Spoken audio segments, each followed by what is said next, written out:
So far we've been smoothing signals when the noise is white noise.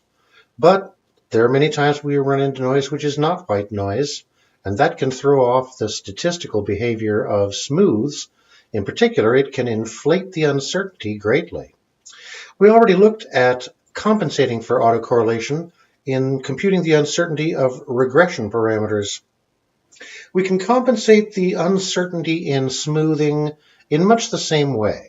I'm not going to go into the details. I'm just going to give a few quick illustrative examples. We'll soon be getting into a lot more different kinds of noise processes, and we'll consider it in more detail then. But for now, I just wanted you to see in action what can happen when we have strongly autocorrelated noise. This is strongly autocorrelated noise. It's the kind called AR1 noise that we already took a look at earlier on, and it has a pretty strong autocorrelation, so it's one of the more severe examples. Well, by golly, we can even fit a straight line to it and check the statistics of that straight line, and we get a t-statistic of 3.83, which is strongly statistically significant.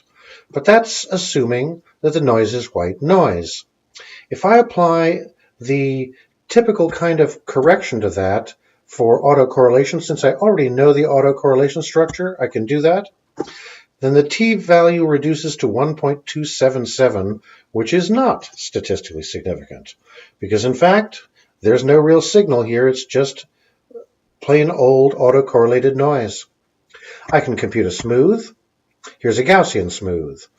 If I just plot the smoothed values with its uncertainty, then I can see that using the uncertainty calculation based on white noise, some of these values are way outside of zero. Here, for instance, the smoothed value is quite low and its uncertainty range doesn't get anywhere near zero. But zero is the true signal value. There's no signal at all. It's just random noise. It seems to be because of the autocorrelation of the noise.